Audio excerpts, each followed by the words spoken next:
Finalement, ni une crise économique, ni une guerre nucléaire ou toute autre fin du monde religieuse n'aurait eu raison de ce monde. Non, c'était autre chose.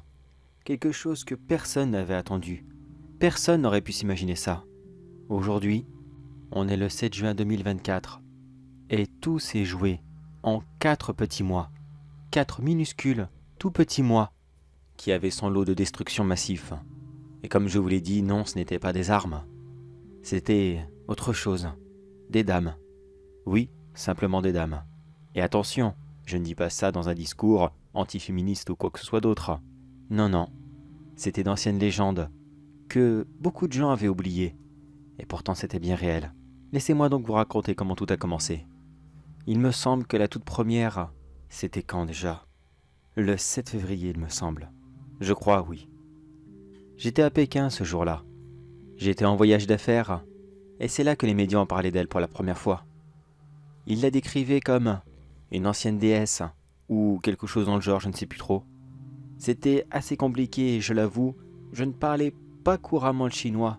Bon, je ne parle pas plus aujourd'hui, mais j'arrivais à comprendre quelques mots. Les journalistes ne cessaient de balancer un nom en boucle. Si chaud. Je l'avoue, je ne savais absolument pas de quoi il s'agissait. Moi, de mon côté, étant un simple étranger dans ce pays, et ne connaissant pas les légendes locales, je ne cessais de me dire, mais c'est qui cette dame et qu'est-ce qu'elle a de spécial comme ça ? C'est une dame politique ? C'est une actrice ? C'est une chanteuse ? Expliquez-moi s'il vous plaît. C'est sur internet que j'ai réussi à trouver la réponse. Apparemment, cette dame ferait partie des 4 beautés légendaires de la Chine antique. Qu'est-ce qu'elle avait de spécial ? La légende racontait qu'elle était si belle qu'à sa vue les poissons en oubliaient de nager. Oui, ça paraît beau dit comme ça, mais croyez-moi que ça a fait un dégât monstrueux. Peut-être qu'à l'époque, si les poissons arrêtaient de nager, ce qui pouvait paraître incroyable, mais admettons, bon, c'est juste que la pêche est un petit peu perturbée, mais dans l'ensemble, rien de bien méchant. Mais de nos jours, non, ce n'était pas que les poissons. Je ne sais pas ce qui s'est passé exactement, mais il semblerait que ces 4 légendaires femmes ont acquis beaucoup plus de puissance depuis qu'elles sont revenues sur Terre. Certes, les poissons ont oublié de nager, mais tous les autres mammifères marins aussi. En seulement quelques jours, tous les poissons, baleines, dauphins, poulpes, mollusques, enfin bref, tout ce qui vivait dans l'eau, tout oubliait de nager.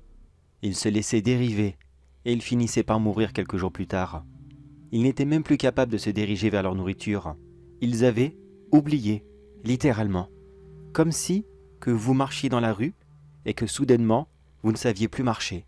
Ils suivaient les mouvements des vagues et se laissaient flotter à la surface. Certains tombaient au fond de l'eau et eux, ils avaient une mort très très lente. Plusieurs remontaient à la surface et mouraient asphyxiés. D'autres finissaient échoués sur des plages et se faisaient dévorer par d'autres animaux. En seulement quelques semaines, tous les écosystèmes marins, aussi bien des océans, des rivières, des lacs, tout avait disparu. Et c'était mondial. Comme si la présence de cette dame avait tout perturbé, tout détruit. C'était déjà extrêmement grave ce qui arrivait. Mais c'est au cours des 2 dernières semaines du mois de février que tout a accéléré. Enfin du moins, la dernière semaine du mois de février et la première semaine de mars. Est-ce que vous connaissez One Piece ? Bon, j'imagine que oui. Vous savez ce qui arrive à Luffy s'il tombe dans l'eau ? Bon, pour ceux qui ne connaissent pas, il ne peut pas nager. Tout simplement parce qu'il a mangé quelque chose, enfin bref, on n'est pas là pour ça. Mais s'il tombe dans l'eau, il coule et il se noie. Et bien là, c'était exactement pareil. La puissance de cette dame était devenue si grande que quiconque qui tombait à l'eau ne savait plus nager, plus du tout. On devenait comme ces animaux marins. On se laissait soit flotter à la surface, pour ceux qui avaient la chance, pour peut-être s'échouer sur le rivage, mais beaucoup ne l'avaient pas et ils sont tombés à pic et se sont laissés mourir. Ce fut une véritable hécatombe.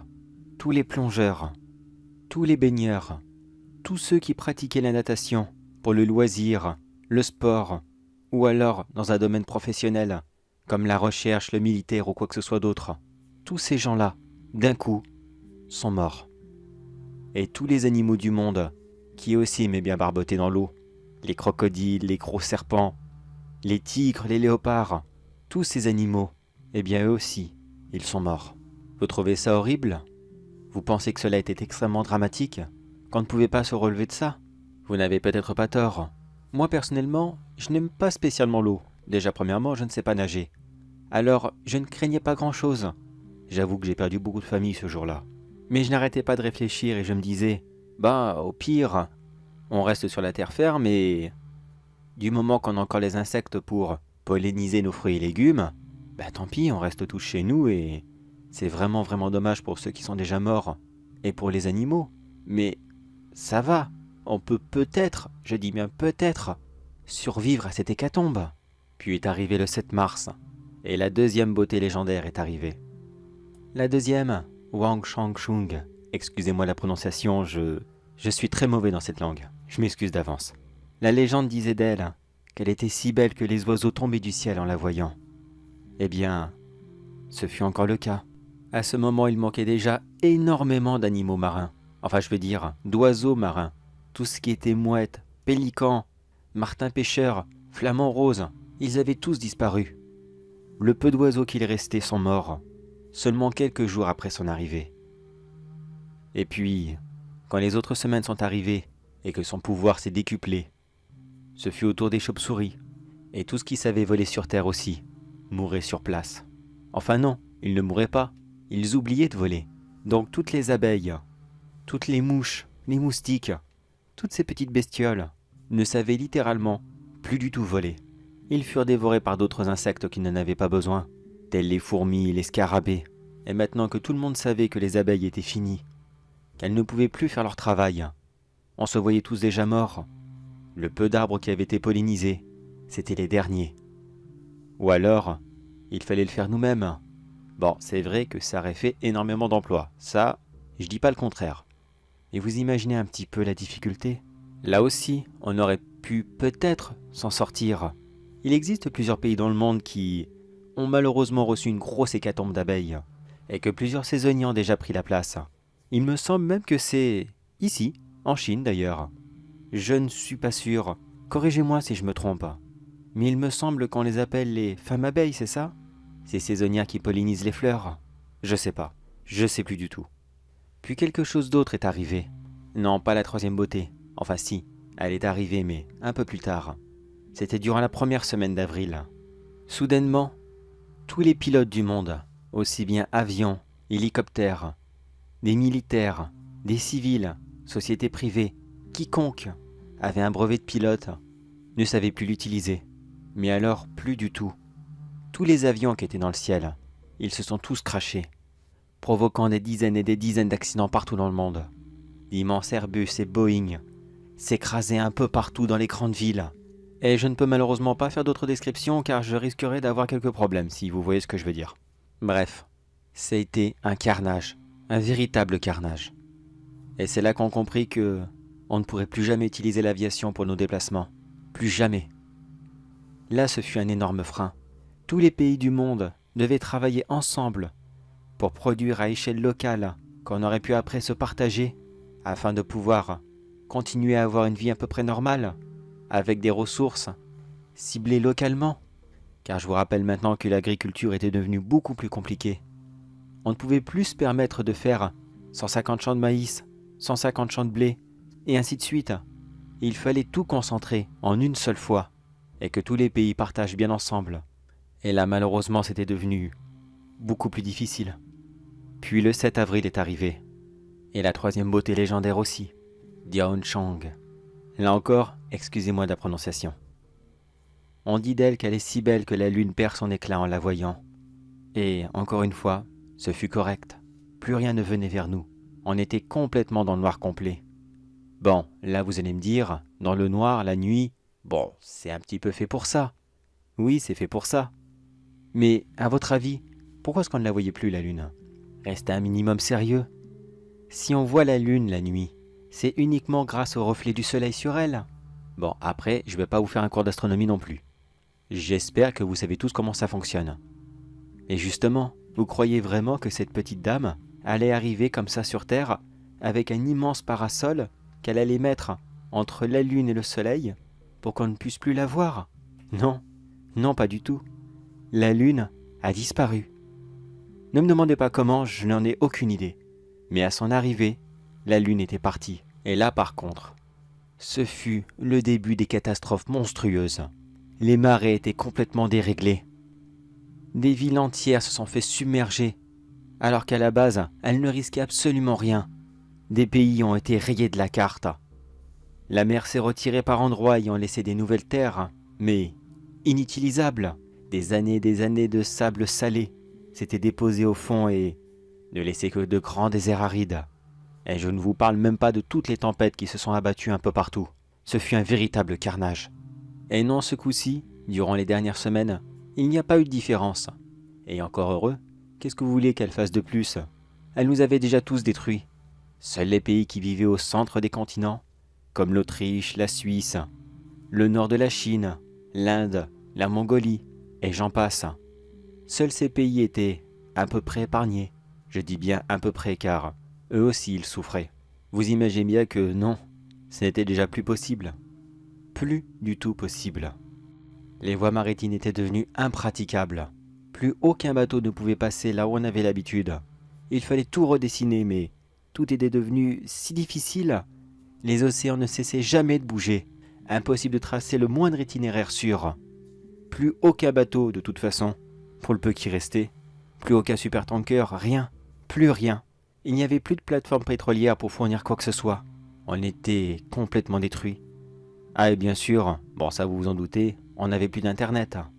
Oui malheureusement, la perte de la lune a provoqué un très très gros souci. Bon ça j'avoue j'ai pas très bien compris, je suis pas très calé dans ce domaine. Mais disons que tous nos satellites se sont écrasés les uns après les autres. Et on n'avait plus aucun moyen de communiquer. Tous nos anciens systèmes, tels que les télégraphes et autres, étaient déjà trop obsolètes. Et puis de toute façon, le peu de villes qui restaient ici et là ne disposaient pas de ces installations. C'était déjà fini. On était revenu à un âge extrêmement bas, où les sociétés vivaient par petits groupes et ne communiquaient plus entre elles. Et là vous vous dites sûrement, est-ce qu'on peut faire vraiment, mais vraiment pire que ça? Après tout, toi t'es bien en train d'enregistrer. Oui, c'est vrai. J'ai toujours ce vieux système pour m'enregistrer. C'est un vieux Walkman, je l'ai trouvé dans une valise, enfin bref, passons, ça on s'en fout. Je vais juste raconter mon histoire car je sais pas comment ça va devenir demain. Mais je peux vous garantir que je vois vraiment pas comment on peut sortir de la merde. Car le 7 mai, la quatrième beauté légendaire a fait son apparition. Yang Weifei. Là je suis sûr je l'ai mal prononcé, mais excusez-moi. De toute façon j'ai plus vraiment la tête à ça. La légende disait que devant elle, les fleurs préféraient se faner. Et là vous avez compris le problème? Eh oui, plus de fleurs, plus de nourriture. On avait beau essayer de remplacer les abeilles. Comment voulez-vous travailler sur des fleurs s'il n'y avait même plus de fleurs? Ça a commencé tout doucement avec des fleurs décoratives. Des roses, des tulipes, des jonquilles, enfin vous voyez. Puis ce fut les arbres fruitiers qui ont souffert. Les arbres et les plantes, les fraises, les cerises, tout avait disparu. Les fleurs ne sortaient plus, les arbres mouraient, et très rapidement ce fut les plantes qui ont disparu elles aussi. Oh, je vous rassure, seules les plantes qui faisaient des fruits, tous les buissons et les arbres qui n'en produisaient pas.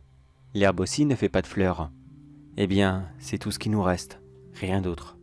Là, on arrive à survivre avec de l'élevage. Le peu de végétation qui reste, on préfère le laisser à nos animaux pour qu'ils puissent s'engraisser et qu'on les mange un peu plus tard. Mais vu leur gourmandise et le manque d'insectes, pour refaire l'écosystème, chaque carré d'herbe devient extrêmement difficile à trouver. Chaque arbre, encore un peu près viable, est une véritable denrée rare. Des pépites vertes dispersées un peu partout ici et là. Et le pire dans cette histoire, c'est que là maintenant, on ne peut plus rien faire. Plus rien. Tout nous a échappé. En 4 mois, on a tout perdu. Tout ce qui nous semblait être acquis, ce qu'on pensait être inenvisageable de perdre, eh bien, ça nous est passé sous les doigts d'un coup. Comme quoi, il ne faut rien considérer comme acquis. La seule chose qui nous reste, c'est ces rares buissons comme je vous l'ai dit, et des querelles avec les voisins. Là tout de suite je surveille une serre pour faire une plantation de buissons.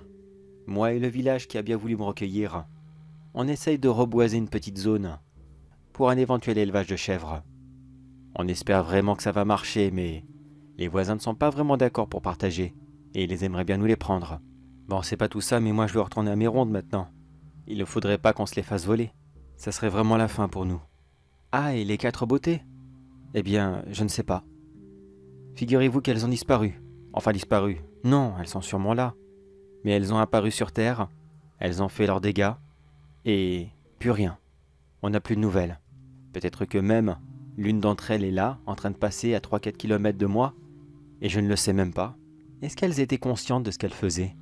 Est-ce qu'elles sont revenues sur Terre, maintenant, dans la simple intention de vouloir faire du mal? Je ne sais pas. Il faudrait poser la question à l'une d'entre elles, mais ça m'étonnerait qu'elle veuille bien répondre. Si quelqu'un écoute un jour ce message, ça veut dire qu'il aura réussi à replanter. Ça veut dire qu'il aura réussi à s'adapter à ce nouveau climat. Et peut-être même qu'il aura replanté des forêts, remis des animaux, bâti un village, peut-être même une ville, qui sait. Eh bien à toi qui tombe là-dessus, s'il te plaît, ne considère pas la nature comme acquis. On ne sait jamais à quel moment quelqu'un qu'on ne connaît pas, qu'il soit légendaire comme ces 4 dames, ou alors tes propres voisins, comme ceux que je surveille. On ne sait jamais lequel d'entre eux va arriver un jour et va te détruire tout ce que tu possédais. Alors s'il te plaît, fais attention et prends soin de la vie. Elle est si merveilleuse. Attendez, qu'est-ce que c'est? Oh putain, merde, faut que je vous laisse, ils arrivent.